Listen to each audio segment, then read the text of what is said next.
Hello and welcome to AKD study zone. आज की इस वीडियो में डिस्कस करेंगे स्किल ऑफ क्वेश्चनिंग का लेसन जो आपका लाइफ साइंस का है। तो यहाँ पर आप देख सकते हो कि छात्र, अध्यापिका का नाम या फिर अध्यापक का नाम, अनुक्रमांक, कक्षा, विषय, उपविषय, समय अवधि, दिनांक, सत्र और पर्यवेक्षिका। ठीक है, यानी कि यहाँ पर आपके सारी डिटेल आ जाएगी। तो ये जो क्लास है आपकी 9th क्लास का टॉपिक लिया गया है, विषय जीव विज्ञान आ जाएगा। उप विषय हमारा पर्यावरण। समय अवधि आपको पता है कि 5 से 10 मिनट की रहेगी। अब देखिए यहाँ पर शिक्षण बिंदु है आपके पास छात्र अध्यापिका क्रियाएं या फिर अध्यापक क्रियाएं, विद्यार्थी क्रियाएं, श्यामपट्ट कार्य और कौशल घटनों का प्रयोग। तो शुभ मध्याह्न बच्चों। शुभ मध्याह्न के बाद एक्सक्लेमेटरी का साइन। शुभ मध्याह्न अध्यापिका जी। जिस तरह से यहाँ पर आपको दिखाई दे रहा है कि एक्सक्लेमेटरी का साइन लगाया है, वैसे ही आपने यहाँ पर यूज़ करना है। बच्चों, हमारे चारों ओर बहुत सारे पेड़ पौधे और जीव जंतु मौजूद हैं। ये सभी जीवन के लिए एक दूसरे पर निर्भर रहते हैं। सभी जीव जंतु, पेड़ पौधे तथा मनुष्य एक दूसरे के पारंपरिक संबंध से प्रकृति का संतुलन बनाए रखते हैं। सभी विद्यार्थी ध्यानपूर्वक, तो विद्यार्थी क्रियाओं में क्या जाएगा, सभी विद्यार्थी ध्यानपूर्वक सुन रहे हैं। और उसके बाद आप यहाँ आपने एक लाइन छोड़ करके, ठीक है, एक लाइन छोड़ करके थोड़ा सा गैप दे करके यहाँ लिखना है। तो बच्चों, एक्सक्लेमेटरी साइन। आज हम हमारा पर्यावरण के बारे में पढ़ेंगे। हमारा पर्यावरण आपका के नीचे आपके पास लाइन आएगी और साथ में इन्वर्टेड कोमा क्लोज कर देंगे। ठीक है, सभी विद्यार्थी ध्यानपूर्वक सुन व लिख रहे हैं। जिस तरह से आपने यहाँ लिखा सुन व लिख रहे हैं, तो उसके बिल्कुल सामने आपने क्या लिख देना है कि हमारा पर्यावरण। ठीक है, तो ये आपका जो है वो ब्लैक बोर्ड में लिख दिया गया। उसके बाद शिक्षण बिंदु आ गया आपके पास पर्यावरण। पर्यावरण किसे कहते हैं, आप नाम लेंगे किसी बच्चे का, आप बताइए। यहाँ पर क्या हुआ कि छात्र उत्तर देने में क्या हो गया, असमर्थ। जैसे छात्र उत्तर देने में असमर्थ है, तो आपने किसी और बच्चे से क्वेश्चन पूछा। जैसे आपने किसी और बच्चे से क्वेश्चन पूछा, आप बताइए। पर्यावरण शब्द दो शब्दों से मिलकर बना है, परि जमा आवरण। परि अर्थात चारों ओर, आवरण मतलब घिरा हुआ। तो इस बच्चे ने जो आंसर दे दिया। अब आप क्या करेंगे, तो यहाँ पर क्या यूज हुआ, आपका कौशल घटक कौन सा यूज हो गया, आप देख सकते हैं यहाँ पर पुनः निर्देशन का। पुनः निर्देशन यानी कि आपने किसी और बच्चे से पूछा। अब उस बच्चे ने आंसर दे दिया। अब आप क्या करोगे, जिससे पहले क्वेश्चन पूछा था उसी बच्चे का आप यहाँ पर नाम लोगे और उससे क्वेश्चन पूछोगे। तो हाँ, जो भी नाम होगा, अब आप बताइए कि पर्यावरण किसे कहते हैं। तो उस बच्चे ने आंसर दिया, पर्यावरण शब्द दो शब्दों से मिलकर बना है, परि जमा आवरण। परि अर्थात चारों ओर, आवरण मतलब घिरा हुआ। तो टीचर ने कहा बहुत अच्छे, बैठ जाइए। उसके बाद देखिए नेक्स्ट जो आपके पास आ गया शिक्षण बिंदु, वो आ गया परितंत्र। तो परितंत्र किसे कहते हैं, किसी बच्चे से क्वेश्चन पूछा गया, आप बताइए। किसी क्षेत्र के सभी जैविक तथा अजैविक धारक जैसे वायु, वर्षा, मृदा आदि परितंत्र का निर्माण करते हैं। तो ये आंसर दे दिया। अब टीचर ने क्या किया, अधिक सूचना प्राप्ति के लिए एक और क्वेश्चन पूछा, परितंत्र कितने प्रकार का होता है। तो यहाँ पर आप बिल्कुल सामने के लिख देंगे, इसका कौशल घटक कौन सा आ गया, अधिक सूचना प्राप्ति।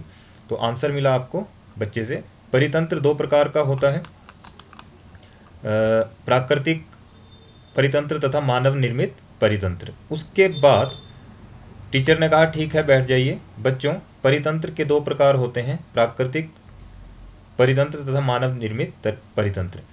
जैसे यहाँ पर टीचर ने कहा, तो सभी विद्यार्थी ध्यानपूर्वक सुन रहे हैं व लिख रहे हैं। और इसी के बिल्कुल सामने आप देख सकते हैं, यहाँ पर इसी के बिल्कुल सामने, या तो आप इस लाइन को, ये जो सभी विद्यार्थी लिखा हुआ है, यहाँ पर भी आप लिख सकते हो। ठीक है, बिल्कुल उसी के सामने ब्लैक बोर्ड लगा देंगे और क्या लिख देंगे, परितंत्र के दो प्रकार, एक तो प्राकृतिक परितंत्र आ गया और दूसरा मानव निर्मित परितंत्र आ गया। तो इस तरह से आपका ब्लैक बोर्ड वर्क जो है कंप्लीट हो जाएगा। नेक्स्ट देखते हैं, नेक्स्ट शिक्षण बिंदु क्या है यहाँ पे।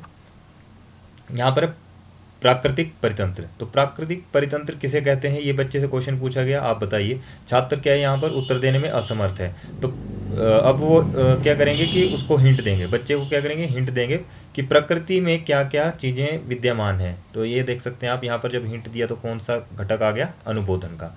अनुबोधन आ गया। तो पेड़ पौधे, वायु, सागर, जंगल आदि, ये बच्चे ने आंसर दिया। तो अब टीचर ने उसी बच्चे से वही क्वेश्चन पूछ लिया कि बिल्कुल सही, अब बताओ कि प्राकृतिक परितंत्र किसे कहते हैं। तो आंसर मिला आपको, जो चीज़ें प्रकृति में विद्यमान हैं उन्हें प्राकृतिक परितंत्र कहते हैं, जैसे जंगल, वायु, पेड़ पौधे आदि। शाबाश, बैठ जाइए। उसके बाद नेक्स्ट देखते हैं क्या है यहाँ पे। तो अगला शिक्षण बिंदु आपके पास आ गया, मानव निर्मित परितंत्र। मानव निर्मित परितंत्र किसे कहते हैं, जो भी बच्चे का नाम होगा आप बताइए। जो परितंत्र मानव ने निर्मित किए हैं उन्हें मानव निर्मित परितंत्र कहते हैं, जैसे बगीचा, खेत आदि। अब प्राकृतिक परितंत्र और मानव निर्मित परितंत्र में क्या भिन्नता है, तो यहाँ पर क्या हो गया, पुनः केंद्रण। जब डिफरेंस पूछा तो पुनः केंद्रण किया। तो प्राकृतिक परितंत्र में प्राकृतिक चीज़ें विद्यमान होती हैं, जबकि मानव निर्मित में वो सब चीज़ें होती हैं जो मानव द्वारा निर्मित की जाती हैं। बहुत अच्छे, बैठ जाइए।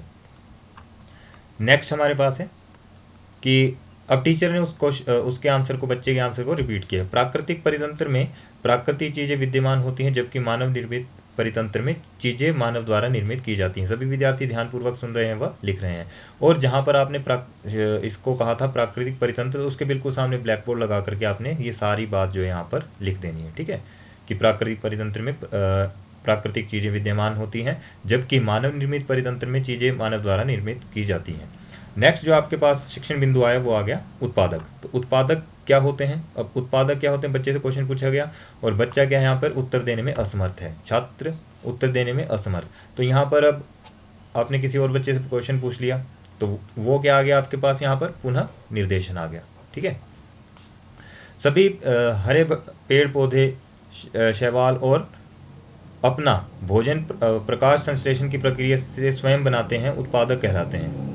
अब यहाँ पर दोबारा क्वेश्चन किससे पूछा गया, जिससे पहले पूछा था। जो क्वेश्चन यहाँ पर इस बच्चे से पूछा था वही क्वेश्चन सेम ये यहाँ पूछ ले गया। हाँ, तो अब आप बताइए कि उत्पादक क्या होते हैं। तो बच्चे ने आंसर दिया, सभी हरे पेड़ शैवाल और जो अपना भोजन प्रकाश संश्लेषण की प्रक्रिया से स्वयं बनाते हैं, उत्पादक कहलाते हैं। बहुत अच्छे, बैठ जाइए।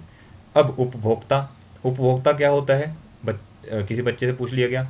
वह जीव वो जो भोजन के लिए प्रत्यय या अप्रत्यय रूप से उत्पादकों पर निर्भर होते हैं, उपभोक्ता कहलाते हैं। अब पुनर्निर्देशन के लिए एक प्रश्न और पूछ लिया बच्चे से।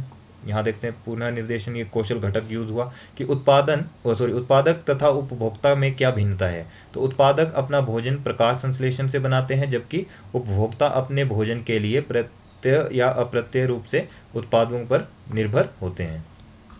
शाबाश, बैठ जाइए। अब टीचर ने यही बात रिपीट की कि उत्पादक अपना भोजन प्रकाश संश्लेषण से स्वयं बनाते हैं, जबकि उपभोक्ता अपने भोजन के लिए प्रत्यय या अप्रत्यय रूप से उत्पादों पर निर्भर होते हैं। और सभी विद्यार्थी ध्यानपूर्वक सुन रहे हैं व लिख रहे हैं। तो जहाँ से आपका उत्पादक अपना भोजन, बिल्कुल इसके सामने आपने ब्लैक बोर्ड लगा करके ये सारी बात लिख देनी है जो भी यहाँ पर कही गई है, ठीक है। नेक्स्ट देखते हैं इसमें क्या है।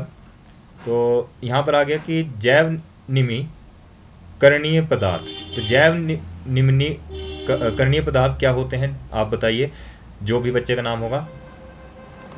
वे पदार्थ जो सूक्ष्म जीवों के कारण छोटे घटकों में बदल जाते हैं, वे निम्नीकरणीय पदार्थ कहलाते हैं। जैव निम्नीकरणीय पदार्थों के उदाहरण क्या होते हैं। तो यहाँ पर अधिक सूचना प्राप्ति के लिए आपने प्रश्न पूछा, तो कौशल घटक क्या आ गया, अधिक सूचना प्राप्ति। फल सब्जियों के छिलके, सूती कपड़ा आदि, ये सब क्या है, इसके उदाहरण हैं। शाबाश, बैठ जाइए। फल सब्जियों के छिलके, सूती वस्त्र आदि जैव निम्नीकरणीय पदार्थों के उदाहरण हैं। तो सभी विद्यार्थी ध्यानपूर्वक सुन रहे हैं व लिख रहे हैं। तो जहाँ पर आपने सब फल सब्जियाँ लिखा हुआ है उसके बिल्कुल सामने आपने क्या करना, ब्लैक बोर्ड लगा देना है, ठीक है। नेक्स्ट देखते हैं हमारे पास क्या है यहाँ पे। तो ये आ गया आपके पास अजैव निम्नीकरणीय पदार्थ। तो अजैव निम्नीकरणीय पदार्थ किसे कहते हैं या फिर क्या होते हैं। तो यहाँ पर क्वेश्चन पूछा गया, छात्र उत्तर देने में असमर्थ है। अब यहाँ पर टीचर ने उसी बच्चे से अनुबोधन कर लिया, ठीक है। उसी बच्चे से क्वेश्चन पूछा कि जैव निम्नीकरण पदार्थ क्या होते हैं, क्वेश्चन पूछा। तो यहाँ पर आपके पास कौशल घटक क्या आ गया, अनुबोधन। वह पदार्थ जो सूक्ष्म जीवों के कारण छोटे घटकों में बदल जाते हैं, उन्हें निम्नीकरणीय पदार्थ कहते हैं, ठीक है, बिल्कुल सही। अब बताइए, अब बताओ अजैव निम्नीकरणीय पदार्थ क्या होते हैं। तो अब बच्चे ने आंसर दिया, वह पदार्थ जो सूक्ष्म जीवों के कारण छोटे घटकों में नहीं बदलते अजैव निम्नीकरणीय पदार्थ कहलाते हैं। शाबाश, बैठ जाइए। नेक्स्ट जो आपके पास शिक्षण बिंदु आ गया, यहाँ पर अब आ गया ओजोन परत हमारे लिए क्यों आवश्यक है। तो ये आपके पास जो कौन सा घटक बन जाएगा, कौशल घटक, आलोचनात्मक सृजनता में वृद्धि। तो जो भी नाम लिया आप बताइए। तो ओजोन पृथ्वी के चारों ओर एक रचनात्मक आवरण है जो हमें सूर्य की पराबैंगनी प्रकाश से होने वाली त्वचा के केसर मोतियाबिंद तथा अन्य रोगों से बचाती है। उसके बाद यहाँ पर आपके पास आ गया कि छात्र अध्यापक का क्रियाएं में आ जाएगा। बहुत अच्छे, बैठ जाइए बच्चों। ओजोन परत पृथ्वी के चारों ओर एक रचनात्मक आवरण है जो हमें सूर्य की पराबैंगनी प्रकाश से होने वाली त्वचा के कैंसर था यहाँ पे, मोतियाबिंद तथा अन्य रोगों से बचाती है। सभी विद्यार्थी ध्यानपूर्वक सुन रहे हैं व लिख रहे हैं, और ओजोन के बिल्कुल सामने आपने ब्लैक बोर्ड लगा देना है। तो एंड में आपने क्या दे देना है यहाँ पे कि तो बच्चों आज हमने हमारा पर्यावरण के बारे में पढ़ा। उत्पादक अपना भोजन स्वयं बनाते हैं तथा उपभोक्ता अपने भोजन के लिए उत्पादों पर निर्भर होते हैं। ओजोन परत पराबैंगनी किरणों से बचाती है। तो ये सब आपने इस लेसन में पढ़ा। अब जो मूल्यांकन तालिका है वैसे तो हम डिस्कस कर चुके हैं, लेकिन यहाँ पर अब आप देख सकते हो क्रम संख्या कौशल घटक। यहाँ पर मूल्यांकन में आपके पास क्या आ जाएगा, अत्यधिक न्यून, अधिक न्यून, न्यून, औसत, अच्छा, उत्तम, अति उत्तम। ठीक है, तो यहाँ पर रेटिंग जो आपकी 0 1 2 3 4 5 6 रहेगी। पहला पॉइंट आपके पास क्या आ गया, अधिक सूचना प्राप्ति। दूसरा पॉइंट आ गया अनुबोधन। तीसरा आपके पास आ गया पुनः केंद्रण। चौथा पुनः निर्देशन। पांचवा आलोचनात्मक सृजनता में वृद्धि। तो इस तरह से 5 जो है आपके पास कौशल घटक आ गए। ठीक है, 5 कौशल घटक आने के बाद अगर यह वीडियो आपको अच्छी लगती है प्लीज़ लाइक शेयर कमेंट जरूर करें, अपने फ्रेंड्स के साथ ज़्यादा से ज़्यादा शेयर करें। मिलते हैं फिर नेक्स्ट वीडियो में, तब तक के लिए थैंक्स।